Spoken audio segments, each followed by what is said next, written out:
Good morning, student of class 7th. Today I will teach you lesson 2 nutrition in plants. How do animals take their food? Which is called nutrition.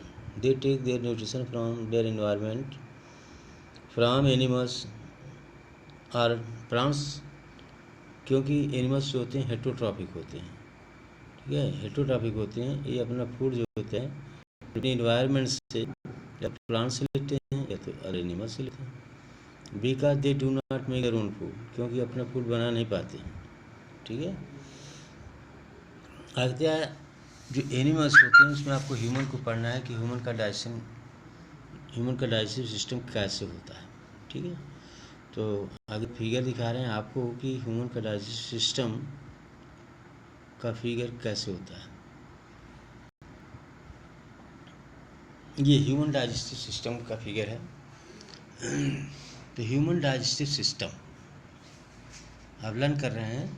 Human digestive system, पहले तो आप digestion समझो. What do by digestion? Changing complex food material into simple food materials by the enzymes is called digestion. और जिस organ system से ये काम होता है उसे हम कहते हैं डाइजेस्टिव सिस्टम. तो ह्यूमन का digestive system is divided in 2 parts. 2 भाग में बटा होता है. एक एलिमेंट्री कैनाल एंड सेकंड जो होता है डाइजेस्टिव ग्लैंड्स. एलिमेंट्री कैनाल क्या होता है? It is tube like structure from mouth to anus near about 9 metre long. 9 metre लंबी माउथ से लेकर एनस तक फैली एक ट्यूब लाइक स्ट्रक्चर होती है जिसको हम एलिमेंट्री कैनाल कहते हैं. It is divided in 6 part. Number 1 mouth cavity, और इसको बकल कैविटी कहते हैं. ठीक, जो माउथ ओपन करते हैं उसको माउथ कैविटी कहते हैं, जो माउथ के अंदर जगह होती है. उसके बाद फायरिंग्स, ये फनल शेप्ड स्ट्रक्चर होती है, उसको कहते हैं लगभग 12 cm लॉन्ग होती है. हाँ, उसको कहते हैं आप फायरिंग्स. उसके बाद एक सीधी ट्यूब लाइक स्ट्रक्चर होती है जिसे ओइसोफेगस कहते हैं, लगभग नियर अबाउट 20 cm लॉन्ग. और चौथा पार्ट होता है स्टमक, ये बैग लाइक स्ट्रक्चर.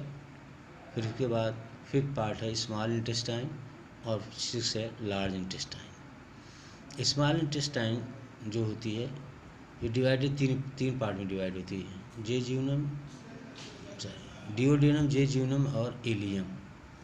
इसी तरह लार्ज इंटेस्टाइन भी 3 पार्ट में डिवाइड होती है. और यह सीकम, कोलन, रेक्टम. सीकम उस पार्ट को आते हैं जहाँ स्मॉल इंटेस्टाइन आकर के लार्ज इंटेस्टाइन में खुलती है. इस तरह से 6 पार्ट होते हैं: buccal cavity, firings, oesophagus, stomach, small intestine and large intestine. अब बकल कैविटी या माउथ कैविटी में 3 चीज़ें होती हैं. आपके 32 टीथ होते हैं और 3 पेयर सलाइवरी ग्लैंड और टंग, 3 चीज़ होती है. टीथ जो होती है च्यू द फूड, भोजन चबाती है. हमारे टीथ 4 टाइप्स होते हैं: incisor, canine, premolar, molar.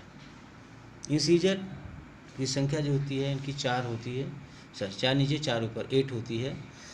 They are cutting teeth, ये भोजन को कट करते हैं. दूसरा होता है कैनाइन, इनकी संख्या 4 होती है, 2 ऊपर 2 नीचे. दे आर टेयरिंग टीथ, ये भोजन को चीरने फाड़ने का काम करते हैं. और थर्ड होती है आपका premolar, they are cracking teeth, ये भोजन को फोड़ने का काम करते हैं. ठीक है, 2 या 3 पार्ट में फोड़ देते हैं और इनकी संख्या जो होती है 8. लास्ट होता है मोलर. मोलर को ग्रिंडिंग टीथ कहा जाता है, because they grind the food, ये भोजन को ग्रिंड करते हैं, पीसने का काम करते हैं.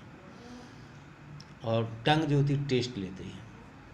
और सलाइवरी ग्लैंड जो होती है सलाइवा से लार निकलती है, जिसमें एक एमाइलेज एंजाइम होता है जो स्टार्च को, जो खाते हैं आप, ब्रेड खाते हो, पोटैटो खाते हो, राइस खाते हो, स्टार्च है, ये स्टार्च को शुगर में कन्वर्ट कर देती है. ठीक, इसके बाद फूड फायरिंग्स और ओइसोफेगस स्टमक में आता है. स्टमक में फूड को चंड किया जाता है, मथा जाता है और एक पेस्ट में बदल जाता है. ठीक, उसको काइम कहते हैं. फिर उस पर एंजाइम जो होते हैं रिएक्शन करते हैं और एंजाइम पेप्सिन और रेनिन होते हैं। और लाइपेज, पेप्सिन जो होता है, पेप्सिन प्रोटीन को पेप्टोन में बदल देता है, ठीक। और रेनिन जो होता है दूध की प्रोटीन कैसीन को कैसिनोजेन में कन्वर्ट करता है। लाइपेज फैट्स, जो तेल घी खाते हैं, फैट्स को फैटी एसिड प्लस ग्लिसरॉल में तोड़ देता है। इसके बाद फूड जो होता है स्मॉल इंटेस्टाइन में आता है। स्मॉल इंटेस्टाइन के 3 पार्ट हैं, क्या, डिओडेनम, जेजुनम और इलियम। तो डिओडेनम में बाइल जूस आपका लीवर से आता है और पैंक्रियाज से पैंक्रियाटिक जूस आते हैं। ये दोनों फूड को यहाँ पर डाइजेस्ट करते हैं। लीवर से जो बाइल जूस आता है, स्टमक में एक एचसीएल हाइड्रोक्लोरिक एसिड निकलती है जो हार्मफुल बैक्टीरिया को किल करती है, ठीक है। आगे आते हैं लीवर। लीवर से बाइल जूस निकलता है, पैंक्रियाज से पैंक्रियाटिक जूस, दोनों डिओडेनम में आते हैं और फूड का डाइजेशन करते हैं। बाइल जूस का क्या काम होता है जो लीवर से आता है, गाल ब्लैडर में इकट्ठा होता है, एक पॉकेट लाइक स्ट्रक्चर होती है लीवर में, गाल ब्लैडर में बाइल जूस कलेक्ट होता है और लीवर सिक्रीट करता है। सिक्रीशन लीवर करता है, कलेक्ट गाल ब्लैडर में होता है और फिर वो बाइल जूस आपके डिओडेनम में आता है। बाइल जूस जो होता है एल्कली होता है, इसका फंक्शन क्या होता है, it kill the harmful bacteria और फूड मीडियम को एल्कलाइन बनाता है और फैट को छोटे छोटे ग्लोबुल में तोड़ देता है, ठीक है। ये काम करता है लीवर का बाइल जूस।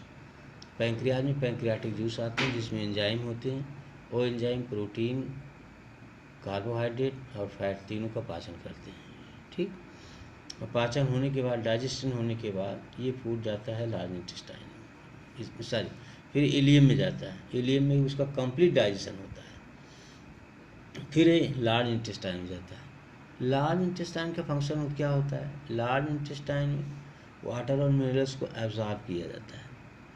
इसके बाद जो अनडाइजेस्टेड फूड होता है, जो पचता नहीं है, जैसे सेलुलोज है, सेलुलोज को हम लोग डाइजेस्ट नहीं कर पाते हैं क्योंकि प्लांट सेल का जो सेल वॉल होती है सेलुलोज से बनती है, ठीक है। सेलुलोज को पचाने के लिए कुछ बैक्टीरिया होते हैं, वो पहले हम लोगों के जो पूर्वज थे उनमें रहते थे।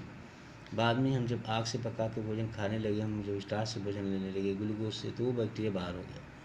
और इसीलिए इस लार्ज इंटेस्टाइन में एक छोटा सा जो राइट साइड में अपेंडिक्स लटका भाग होता है 8 सेंटीमीटर का, पहले वो अपेंडिक्स होता है। वो लार्ज इंटेस्टाइन का जो है वेस्टिजियल आर्गन है, अवशेषीय अंग, काम कुछ नहीं करता है, ठीक है।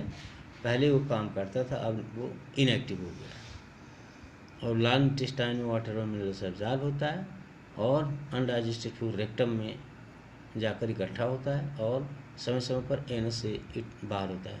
दिस इज कॉल्ड इजेशन, इसको बहिष्करण कहते हैं, ठीक है। इस तरह से हमारा डाइजेस्टिव सिस्टम 2 भाग है। पहला एलिमेंट्री कैनाल आप पढ़े, उसके 6 part, buccal cavity, firings, oesophagus, stomach, small intestine and large intestine, ठीक। और अब आता है दूसरा पार्ट है डाइजेस्टिव ग्लैंड। डाइजेस्टिव ग्लैंड 3 होती हैं।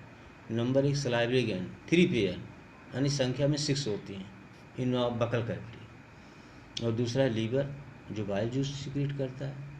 तीसरी ग्लैंड होती पैंक्रियाज जो पैंक्रियाटिक जूस निकालती है, जो कंप्लीट फूड का जो डाइजेशन करती है। इस तरह एलिमेंट्री कैनाल से भोजन जाता है, लेकिन बिना डाइजेस्टिव ग्लैंड की जूस के डाइजेशन कंप्लीट नहीं हो सकता है। इसलिए सलाइवरी ग्लैंड से आपका माइलेज एंजाइम और लीवर से बाइल जूस और पैंक्रियाज से पैंक्रियाटिक जूस निकलते हैं जो फूड को डाइजेस्ट करते हैं। तो ये 3 आपके डाइजेस्टिव ग्लैंड होती हैं। इस तरह एलिमेंट्री कैनाल और डाइजेस्टिव ग्लैंड मिलकर के आपका ह्यूमन डाइजेस्टिव सिस्टम बनाते हैं। ह्यूमन डाइजेस्टिव सिस्टम के 2 पार्ट आप पढ़े, एलिमेंट्री कैनाल और डाइजेस्टिव ग्लैंड्स, ठीक है। Thank you student, I will teach you next day.